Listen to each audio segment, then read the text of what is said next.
Good evening, and thank you for joining me at Music Today. This is Keitaro Harada. The concept of the show is to bring in an artist each episode and have a conversation with the artist about a performance we will all watch and listen together. The live component is very important because I encourage all of you to comment and ask questions to the artist. Even if it's a simple hello, that is also fine. So please do participate. The idea of doing this show came about when COVID-19 hit, and I wanted a platform to keep the music going to our fans.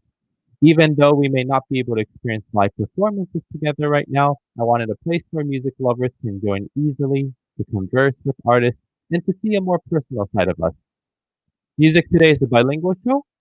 The live streams during your evening will be in English, and the shows that broadcast during your morning time will be in Japanese for the fans in Japan.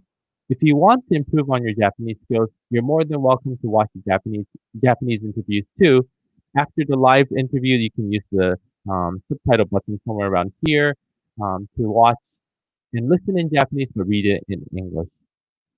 Without further ado, I'd like to bring in our guest for tonight. Since we cannot hear you applaud, please do me a huge favor and use the comment screen at the bottom to put in some clapping emojis, or you can write clap, clap, clap, so that we know you're there and cheering and excited about the show. Please welcome our special guest, Maria Zouves, also known as Maria Zouves. Hi, Hello, Maria. how are you? I'm clapping for I'm very me. well. How are you? It's good Thank to you for see the clap. you. Good to see Thank you you for too. saying my name in Greek. I did my best, the best that I can about with the You name. did So, beautifully. Absolutely. so where are you quarantining right now? I'm quarantined in Palm Harbor, Florida, and interestingly enough, I'm about maybe a half a mile or maybe 1 mile away from your house in Florida. Exactly. So the common denominator Maria and I have, which we found out after we got to know each other, is that we're like neighbors. We're so close to each other in our house in Florida. And then not only that, we also work together in Savannah. So we kind of Yeah. share two zip codes. Exactly. Hmm. Exactly. We share two zip codes. And the irony is where you live is where I lived in Florida for a long time, Right. before I just moved a little bit away. Like So, a block or two. like, I know what your house looks like because I had one Exactly. just like it. It's such a coincidence. Like when you think how huge America is, and of all the places that we can live, I we live in know. the same block. I know.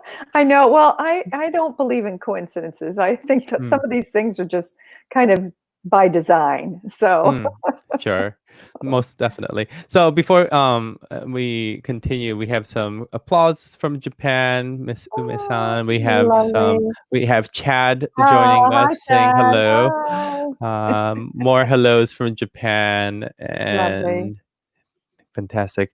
So, Beautiful. we mentioned about the common denominator of Maria and I. We both work in Savannah, and this is a quick photo from last summer, Mhm. July, during my announcement of the music director with our team, Scott Loretti in the middle, our incoming board president, and then Bud Green on the very left, also on our board. And I was trying to, at this event, I realized that we didn't take a photo together. And so the only photo that we actually have together of us is a Zoom meeting. I How look typical. terribly worried too. It's This not is even a not a great this meeting. is not a I got a great flattering photo picture. of any one of us. No, it was 3 o'clock in the morning for you.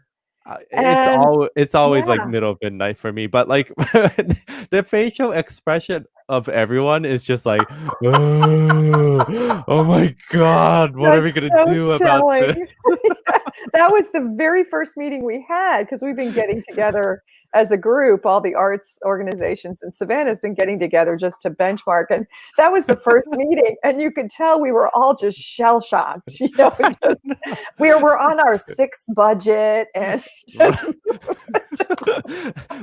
I have to say that we usually take very flattering photos, but this yeah, is epic. It is. And this is the only photo I have You of have us. to send it to me. I truly want a copy of this because it's just priceless. I feel like Oh we my should God. all get this printed and framed, and just as a reminder of the troubled times that we had in the past. This is We're really just great. gonna put underneath, it's gonna be okay. It's all All right, enough of our Oh, pretty I love photo. it. I love it. Well, the first photo that we were in the Mhm. middle of the festival at that time. And Right. of course, we wanted to come and say hello and welcome you. And we were excited. So Cheryl and I, we just mustered up all the energy we had to get there. And I'm looking at the photo now when you showed it, Mhm. and I thought, oh, yeah, I was tired. I think it was then soon after, I think we bumped into each other at a restaurant. That's right. We Remember? were at the Vault. At the vault. We were, That's yeah, right. we were with some friends, and you were with family, and Yeah. we ended up having a Next to longer each other. conversation then than we did. Well, but you were being lauded and applauded and welcomed, and so we didn't want to get in the way of that. We knew we I had was time together, so Well, we have plenty of time now to we connect like this. do. So fantastic. So let's get to our music for today. Okay. So Alex Ryley, A Savannah Ghost Story. Tell us about this.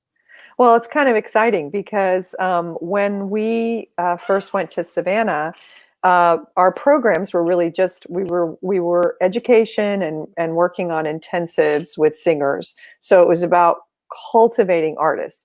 And Mm. at some point, Cheryl and I were just talking about what the next steps were, and we said, we've developed programs for them, concerts for them, productions for them, all helping them develop to get to the next step. Why not music? And Michael Ching had just been a great collaborator with me in the past. I did his world premiere of one of the things for which he's the most famous, which is Bozo's Ghost, the sequel to Johnny's Kiki. And I was the Loretta. So I had done his world premiere, and I've always loved his music. I always felt it was singable and beautiful. And Michael, I respected him. So we asked him to come on board and write this commission about a famous Savannah ghost. And this particular thing, yeah, there's Michael. It's all of his great work. This thing for me, Alice Riley's story encompassed what Savannah ghosts were all about. She was the very first person in Savannah that was executed. She was hanged in the square, Johnson Square, and she was an Irish indentured servant. So she represented the struggles of that time, and it was just an operatic story. She was pregnant. They took the baby from her 2 weeks later. They took her to the gallows. She cursed everyone in Gaelic. I mean, it sounds like something out of a Verdi opera. And so I said to Michael, there's a couple, I had a checklist. I said, there's a few things I want to have happen. One is I want a lot of women in the operas because there are so many women that if you look at operas, it's all men and there's Mhm. one diva. And I said, no, it's got to be that we can have several women in the cast. And I said, even two Alice's. And I talked to him about a concept where, like, Five Last Years, the show, the musical. Mhm. Am I right about what the piece is? Somebody will correct me. Where one starts at the divorce, one starts at the beginning when they meet, Oh, right, and then right. they go in the middle. It merges, right, Mhm. and then it goes Mhm. that way. And I always thought that was a fascinating concept. So I said to Michael, why don't we start at the end where Alice Riley tells her story, and Mhm. then take it from the beginning, and then in the middle, the two Alices merge, and then it flips to the end of Alice's story. So it was a concept that I had that I didn't know would work. But Mhm. Michael is so brilliant. He writes his libretti and he writes his operas, and he made it work. And so here we are in the middle, and it's a duet with the two Alices. It's Alice singing with herself while she's imprisoned. Last 5 years. Yes, thank you. Thank you, Francis. Yes. So it works, and it's actually one of the most beautiful moments I think in the whole piece. So I thought that I would share that with everybody today.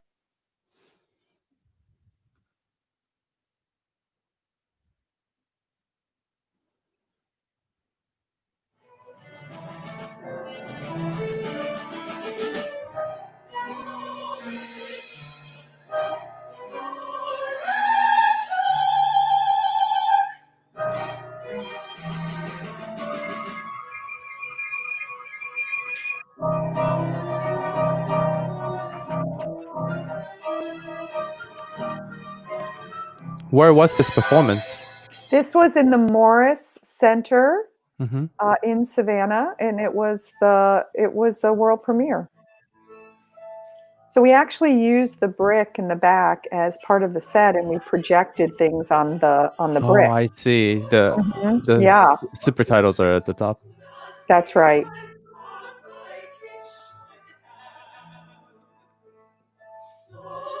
It's actually a really good use of that building with the brick wall.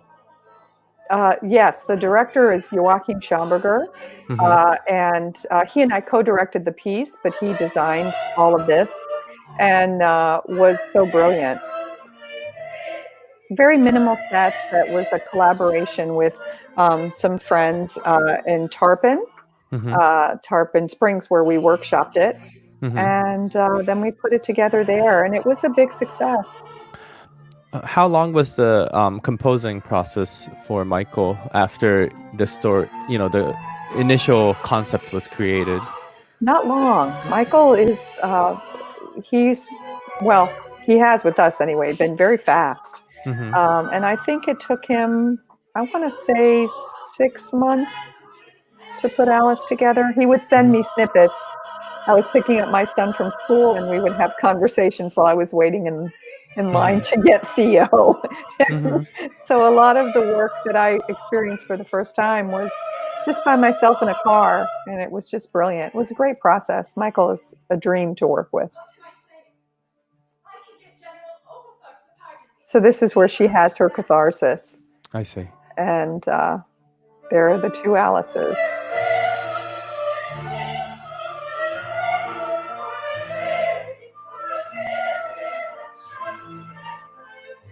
And I love this moment.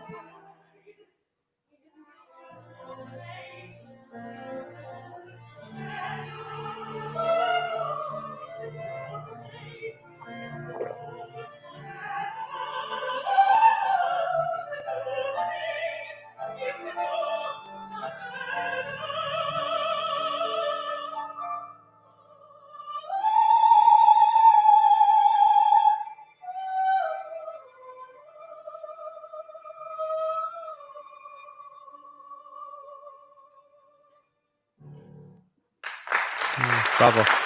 So pretty. Very pretty. Pretty music. And the follow-up piece, Anna Hunter, which was a modern ghost idea, has equally beautiful moments. I mean, just Michael knows how to write, so makes it easy. Correct me if I'm wrong, but one's a soprano, one's a mezzo? Correct. Yeah, because On the older purpose. one is yes. It was really about constructing a piece. Opera has been constructed a lot about who was available and what was. I mean, we know that in history. If there was a great baritone at the time that a composer was writing, then there was great baritone repertoire. And in this particular case, it was just about knowing that we needed more opportunity for women. And I think that we nailed it in that piece. It's been done a couple times since then. We plan to do it together with the diptych of the older ghost with the newer ghost, Alice and Anna. We do plan to do together sometime. We keep trying to do it, and then other things happen, but we will get it done. I'm thrilled to pieces at the two works, and it's such a tribute to Savannah. The whole piece starts with something called the trolley song. And it's a trolley tour. They take everybody on a trolley tour, and then when they arrive at Johnson Square, they go back in time. So it's like layers upon layers of time travel. It's really interesting. Oh, it's fantastic. Yeah. We have a lot of applauses from that performance, and then also hello from Phyllis. Oh, hi, Phyllis. So, Maria, let's talk a little bit about you. Tell us about how you were introduced to music and what was your turning point in choosing this career. Well, I think I sang the minute I could Mm-hmm. phonate, and my parents would be scared because I'd be in the back of the car quiet and there'd be something in my head going on, and so then I would just do it out loud, and for me there was no difference in volume or anything, and it would Mm-hmm. scare everybody. So I was always singing, but actually I wanted to be a visual artist. That was really my Okay. goal, and I loved to draw and paint. And my wonderful brother-in-law George Constantinidis he was a big influence on me.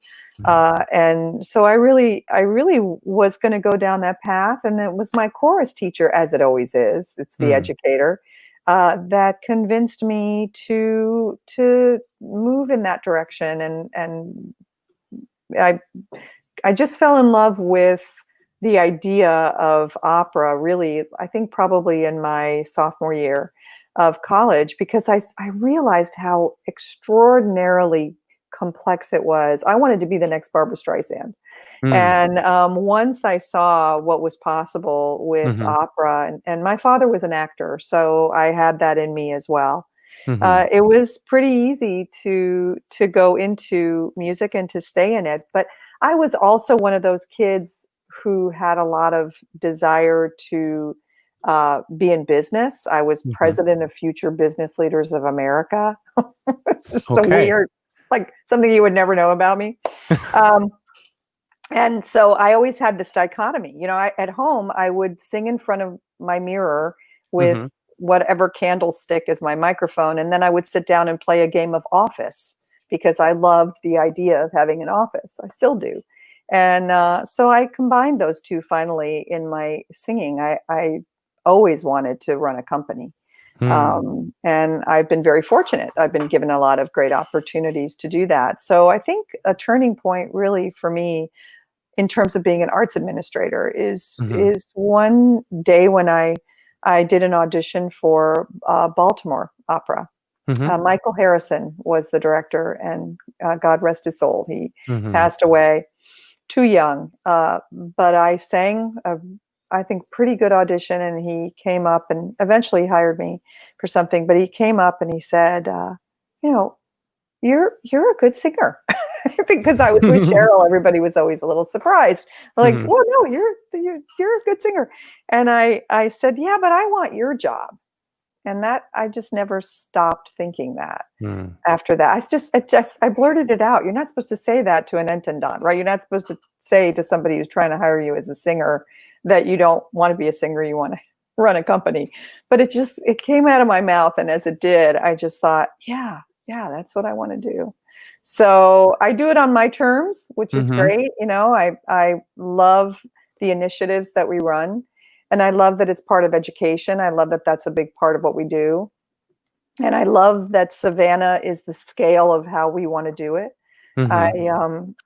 One could say they have dreams of going to a big city and doing these things, but I wouldn't have it any other way than to be in a small place where I know people's names, and I can't hug them now, but I can when things are better.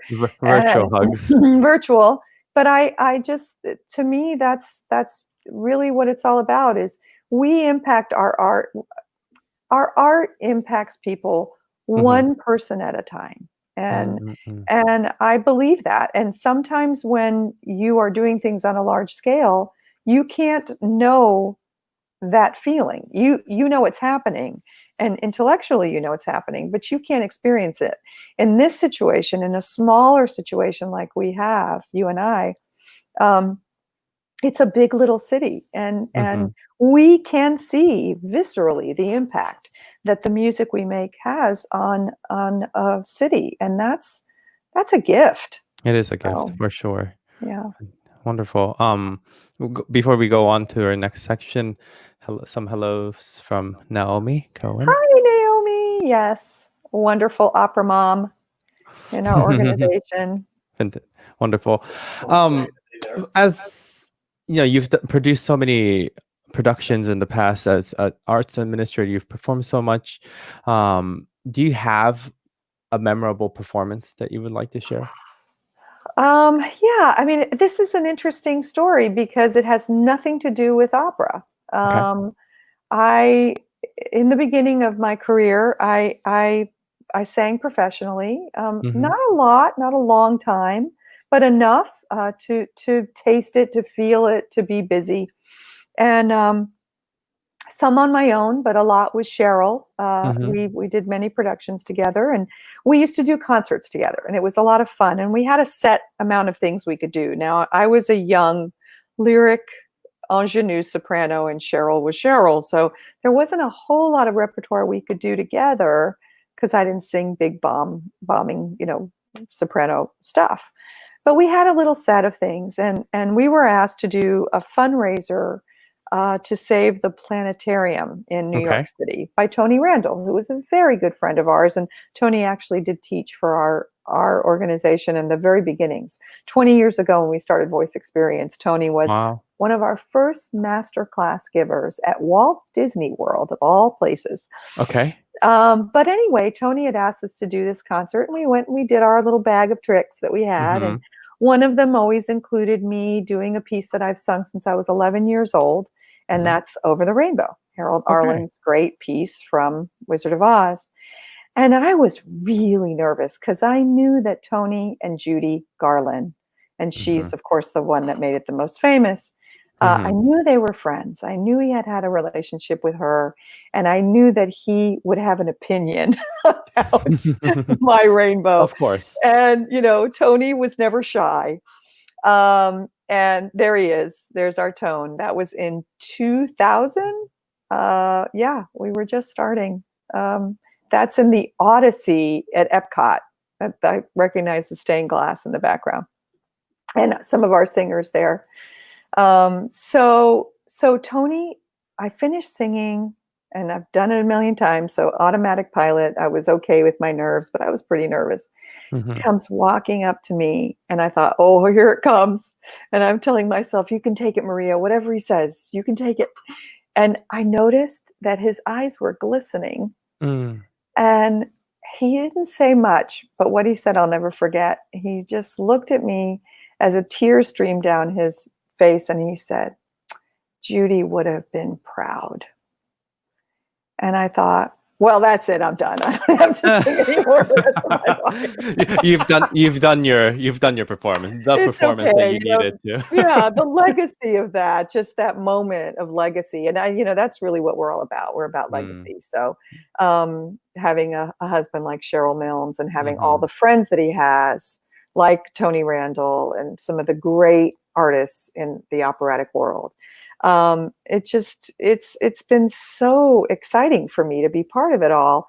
And in that moment, just the crossover side of me sort of came to fruition, to remember the 11-year-old singing it for the first time. And if somebody had whispered in my ear that I would get a comment like that from someone like that. Why Disney of all places? Because those that really know me know that I am a Disney freak. I'm you a fanatic. Yes, I am. My ring is the castle. Let me see if I can get it by the camera. And wait, I have to get it out of the light. There it is. See my castle? That's the castle. I am in love with Disney since I was a kid. I went there when I was 4. And Gotcha. yeah, so when I first had my son, he's the same age as the program. He calls it his sibling, Voice Experience. My friends and I were just hanging out and over like a plate of onion rings, and we said, what if we got involved with the Disney Institute and did master classes at Walt Disney World? And Disney Institute was new then, and they were trying to figure out things that they could do that were interesting. And we pitched it, and they rejected it. And we went to the Coronado Springs Resort, which is a big convention center, and we pitched it there, and they loved it. They took it. And then Ann Hamburger, who was right under Eisner at the time, who was in charge of, I think she was a Savannian of all things too. we somehow connected to her, and then she gave us someone within the infrastructure that would take care of us. And so basically we started doing outreaches. I learned how to write a show and to build outreaches because of Disney. And in Epcot, we were allowed 20 minutes of music. And if you went beyond the 20 minutes, the recording would play. Ladies and gentlemen, boys and girls, the music of voice experience, and you're done. So there was no timing it differently. And I learned how to create little vignettes of communication about music. I had something called Together We Sing in Harmony. I had something called Voices Around the World. That's our 2020 opera idol. Yeah, a lot of fun. And so what we were basically doing was doing outreach in the American Rotunda before somebody went to see a show.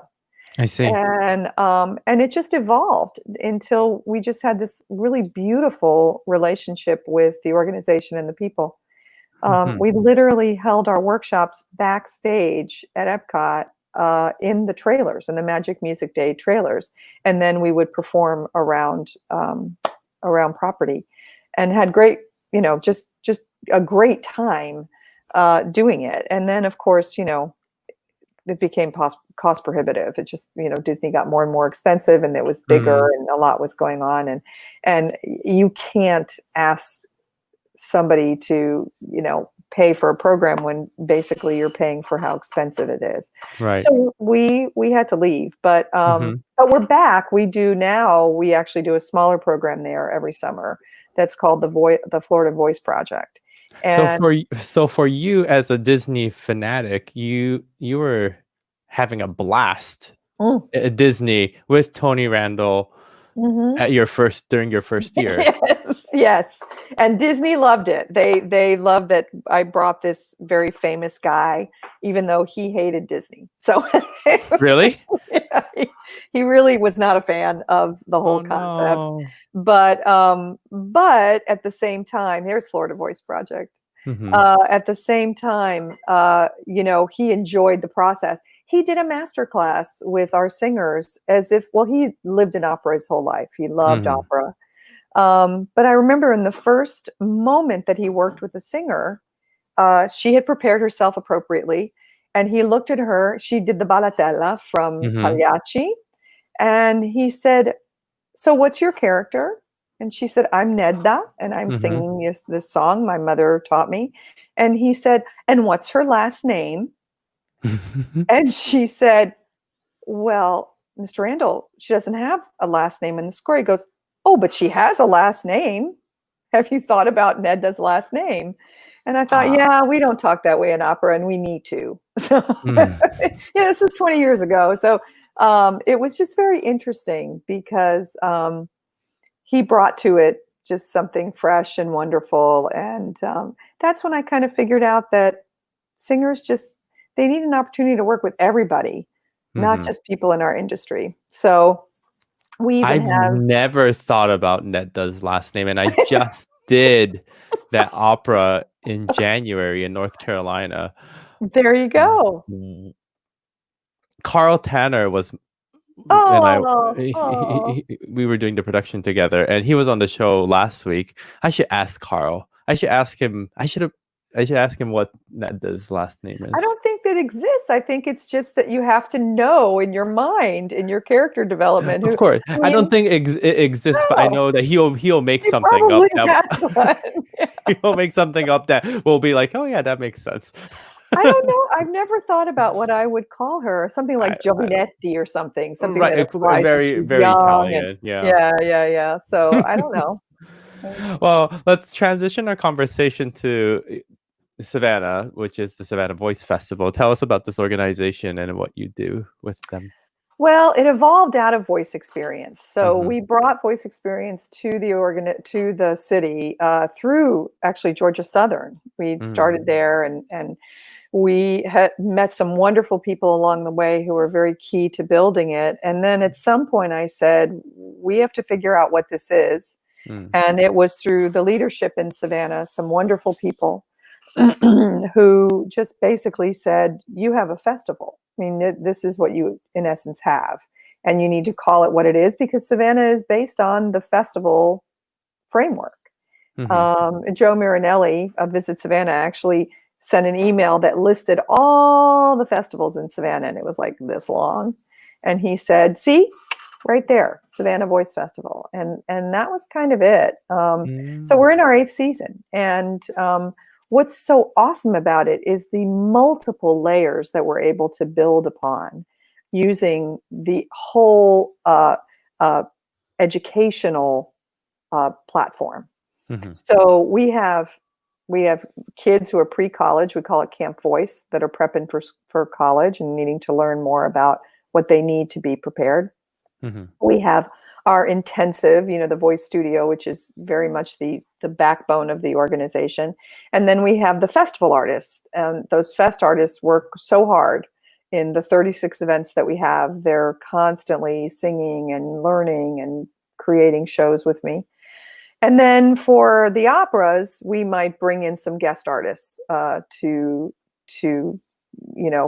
beef it up, as it were. And then we always have a recital artist. So all these opportunities just kind of allow us flexibility to do what we want to do and to keep educating. And now we have something called beyond the studio, beyond the stage. Yeah, Cheryl's prompting me. I hear Cheryl. He's prompting me.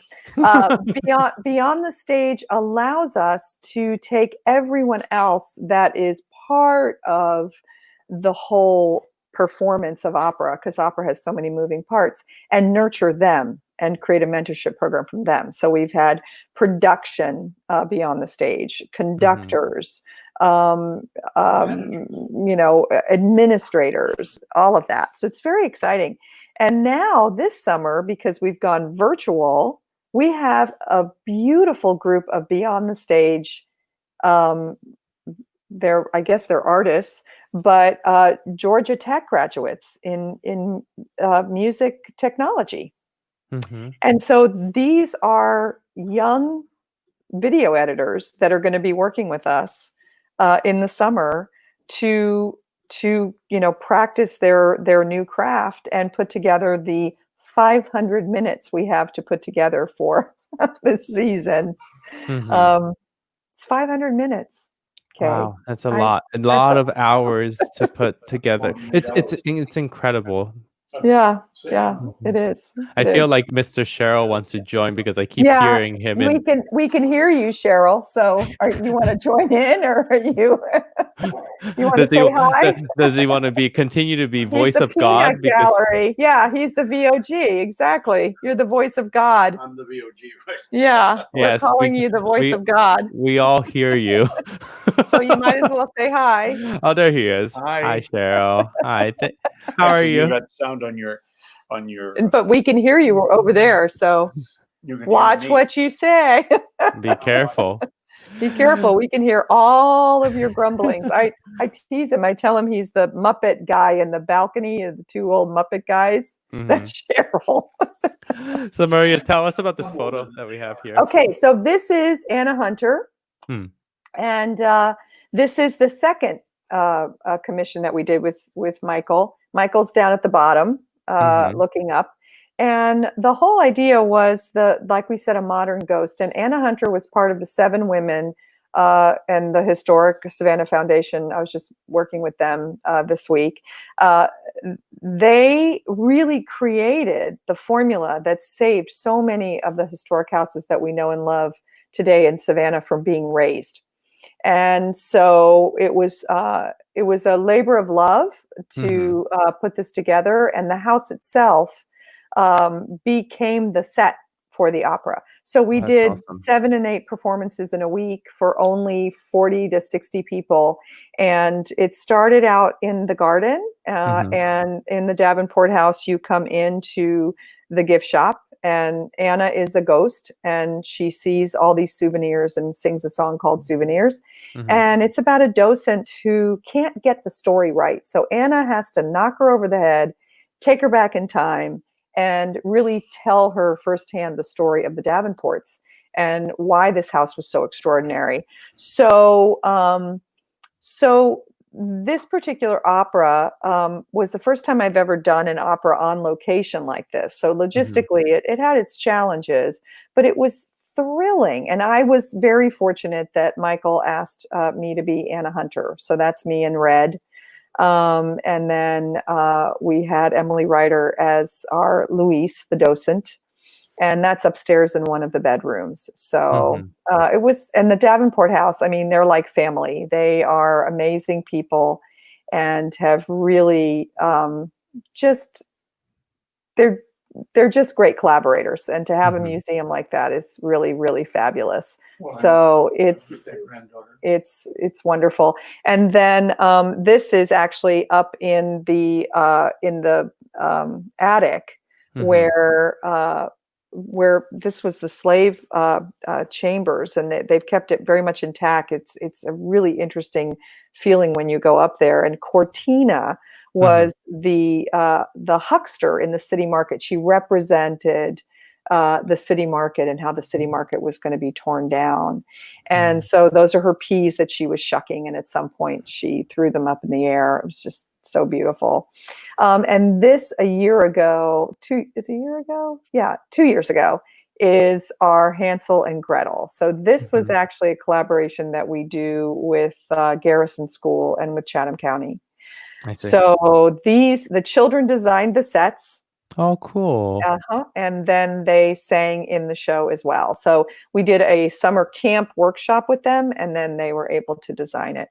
And this is, clowning around with kids is so much fun. So I love doing outreaches. So that's an outreach that I did. And this is the Little Prince set. So this past summer, we did the Little Prince. And again, the kids designed the set, and they starred in the show. So it's such a great feeling when you see them so inspired, by being part of an opera.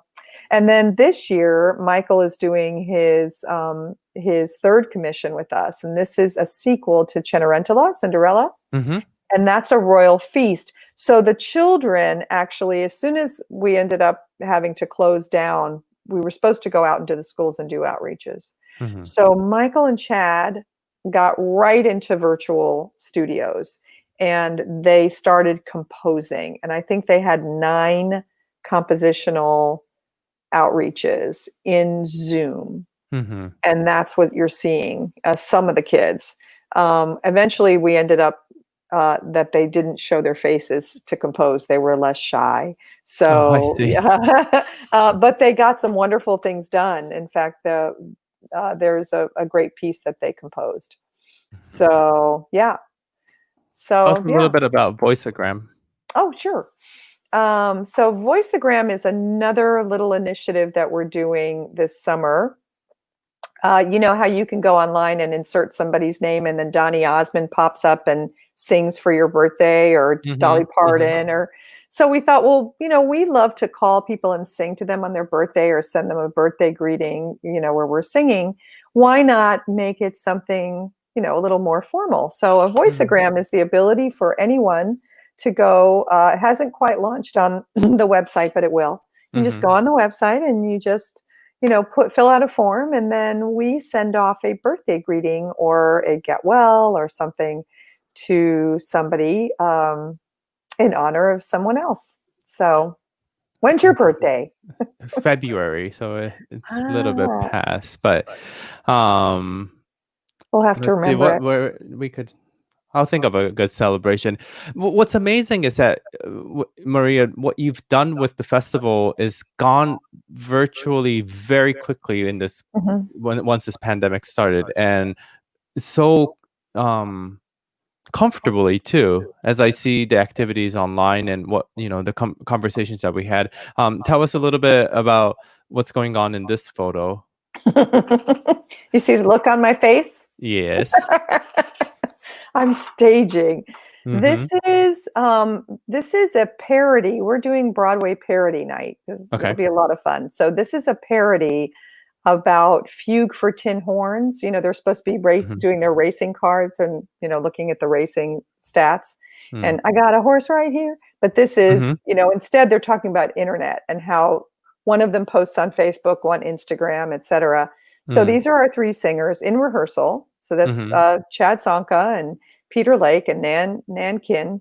And they are trying to stage a scene together on Zoom. Have you ever tried to do anything in sync on Zoom? It's a little bit tricky, isn't it? Because there's with the internet connection and everything, you're always talking over someone. Yeah.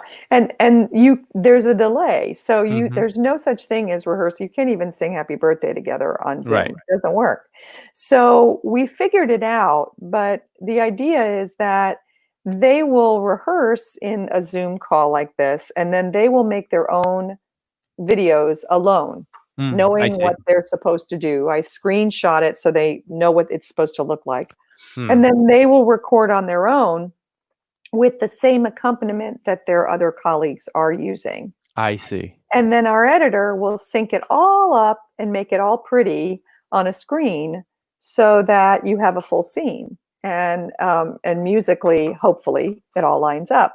So we were having this rehearsal, and how we did it was the other two mute themselves and don't sing because the noise distracts from hearing the other, and only one sings. And the rest just mouth it. So the other two boys were going, and only Nan was singing with the recording in the air, in the room, so that they could hear it. And that's the way we've been rehearsing for weeks. We have probably 20 scenes that we're doing for the festival, and that's the only way to rehearse. And our job as directors, Chad Sanka, who's also my outreach director, who's in this picture, he's staging and I'm staging, and we're trying to put together these scenes that have some relationship to each other. So fortunately, these guys are supposed to be not in the same room, so it's okay. But I just finished staging the Don Giovanni trio, where Giovanni and Leporello have to be together to woo Elvira at the balcony. So that's really challenging. That's What would you do? I would have to think about that. If you have the capability, like, what I'm doing right now of trying to like bring people in, you can bring people in and out.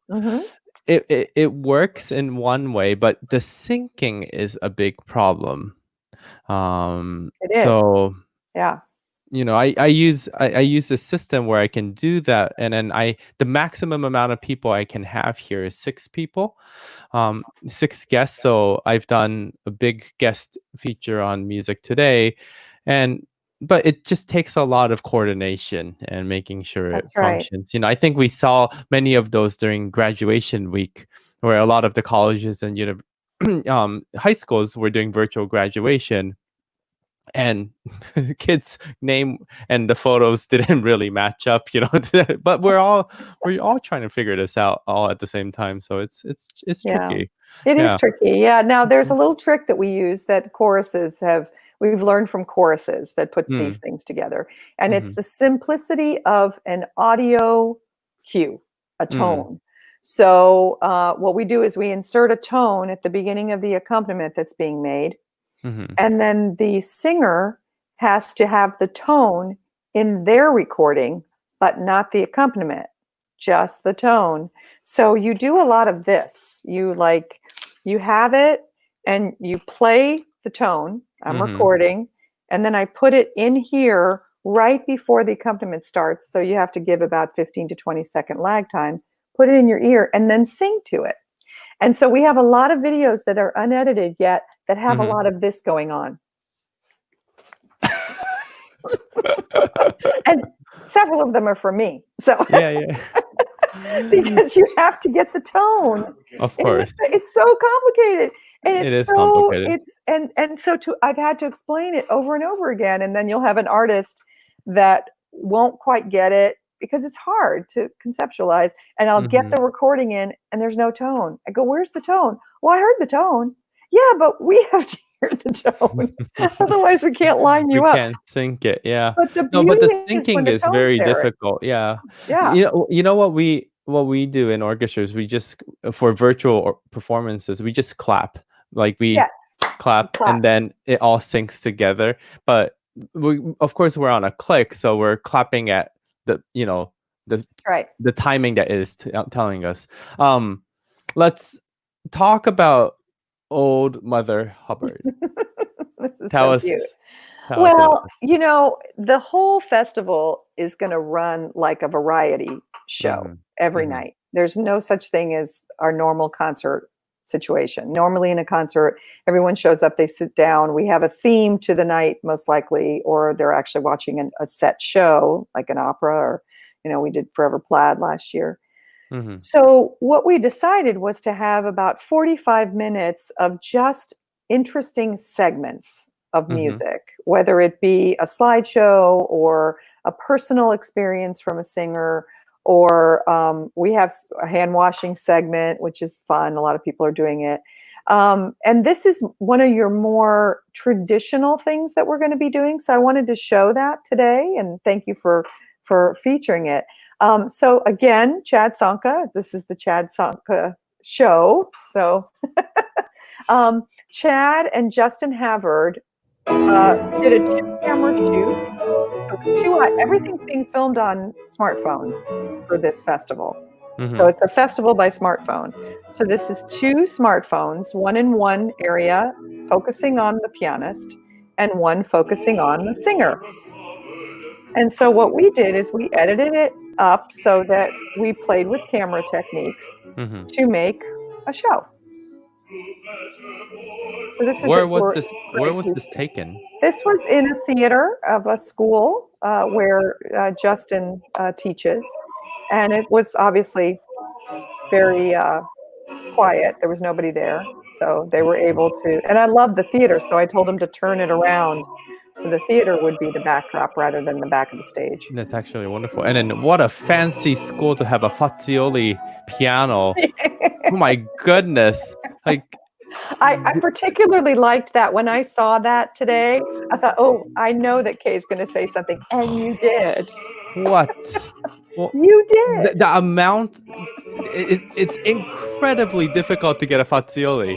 Like, this is like, buying the rarest Ferrari out there. And they only make so few in the world. Wow. I'm just, what kind of a fancy school is this? I don't know. Am I supposed to tell? I am incredibly jealous right now that there's a Fazioli right. Well, and Justin's a fine player, so it's a beautiful combination. And of course, Chad can really sing. And this is such a tongue-in-cheek piece. It's Cheryl sang it many, many times in his career. So he's watching in the corner. The Old Mother Hubbard, yes.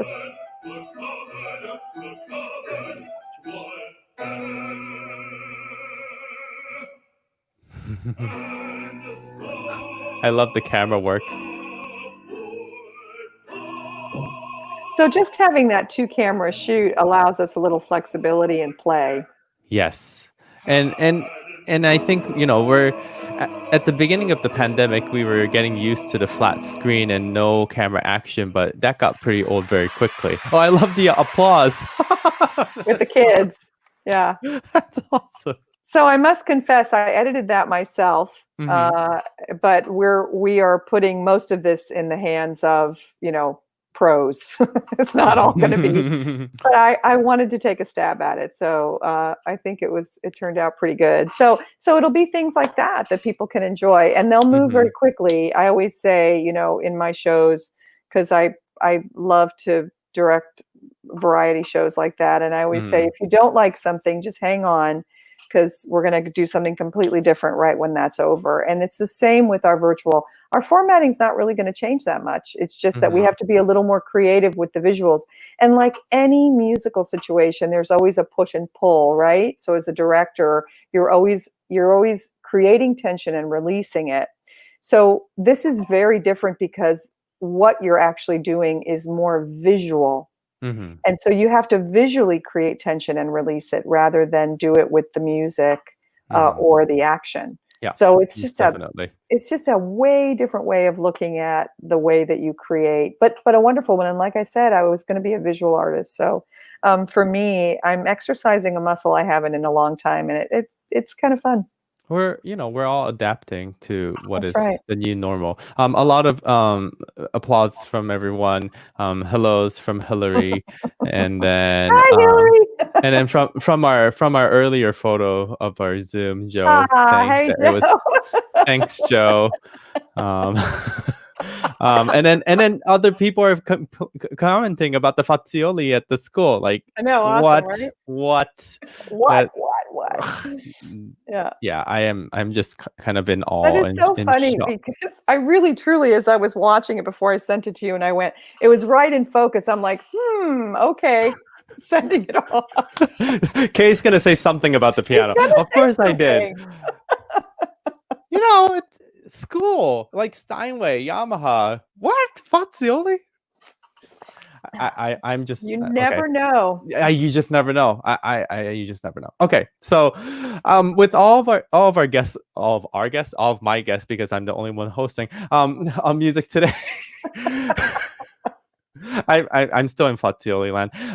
We do I know that's for you. I'm enjoying this moment because you're like, phew.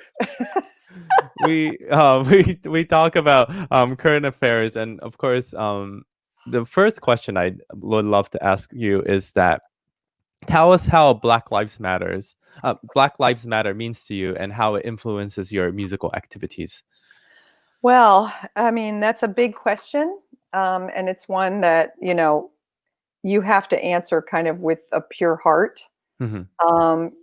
I'm the child of an immigrant. And so my experience in America is very different than somebody who has been here for generations and experienced things. And I can't know the vista from which somebody else is seeing things. But what's arisen from our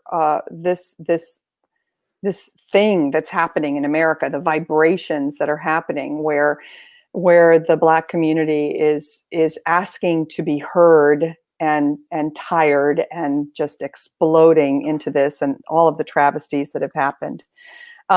First, you can't believe it, you can't wrap your mind around it, but at the end of the day, what we've noticed is that it's coming to our attention as an organization that we are not sensitive enough, that we don't think enough about it. And so, the idea of, well, of course we wouldn't discriminate, but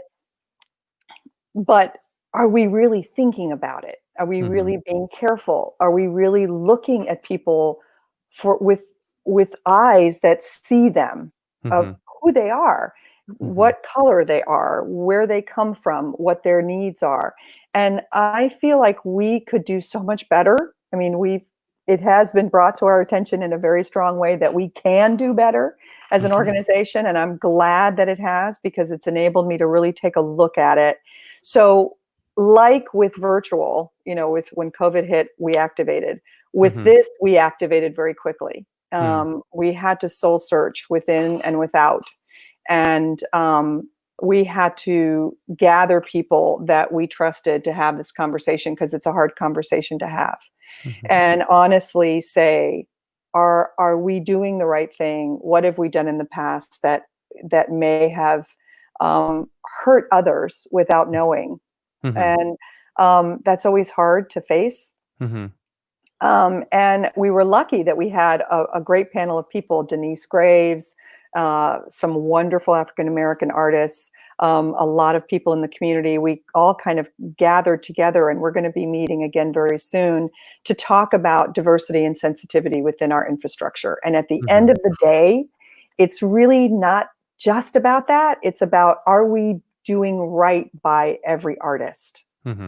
Are we really taking care of every artist? We claim to be a safe space. And so I want to make sure that we really are a safe space. And you can't know what other people are thinking, but what you can do is create trust. And so we're analyzing our methods at their core, from the classroom to the stage. Are we honoring everyone, and are we being inclusive of everyone? And the last 2 weeks have been difficult because I've had to really look at myself as an administrator and say, you know, you got to face this head on, and you've got to decide what the right new things are strategically for an organization, especially an organization that is in the heart of the South. Right, exactly. You know, I mean, this is... Yeah, we're in Georgia, so. We're in Georgia. And, you know, I am learning so much. I didn't know what I didn't know. And the fact that I'm learning it has been an amazing cathartic experience for me. What this movement has, you know, it has opened my mind for many, many things. But one of the things that really hit me hard, and, you know, I can't take back time to redo things, but in working in the professional orchestra field for so many years, we have the tendency to always do a Black History Month concert in the month of February, and that's one single concert in the entire year that we feature. I think the entire program is all African American composer. And it's within the 54 weeks of concert presenting, it's just 1 week that we focus on it. And then how incredibly, now looking back, racist that was. And, you know, why not feature African American composers for every concert as equal as Beethoven, it's equal as Mozart, you know? And this movement to me has really been an eye-opening experience, because it's giving everyone the responsibility to ask and act upon, and the courage to have the courage, and then making sure that that it's not a one-way conversation, that we're, you know, we accept what is happening, and then we have to act upon it. That's right. And listen, you know, that's the biggest part. I had a young singer of color, this beautiful soprano, and she said, really, you know, honestly, I just need people to listen. Just stop talking and listen. And I thought, yeah, I need to do more of that. So I'm very committed to that, and trying not to be afraid to speak up about it, which is hard. You know, you don't want to say the wrong thing, so you worry about every word you say. And so, you know, hopefully, you know, I can continue to go down that road with our programs and really affect change for artists, and for everyone deserves to sing, no matter who they are. Of course. Everyone deserves to realize their potential. So we want to be there for them. Thank you for sharing that. The other current affairs that I always touch upon with our artists is COVID-19. Performing music has become such a routine activity for us for so many years. And then all of a sudden, because of this world crisis, performing in public has become extremely difficult. How has your attitude towards music and performing for an audience changed? Well, I don't think I'll ever take it for granted. What that exchange is. I've always believed in the sanctity of that exchange. My old voice teacher used to call it the perfect circle. You know, the circle starts here and it goes here, and then the very last circle is the circle that the audience, you give to the audience, and the audience gives it back.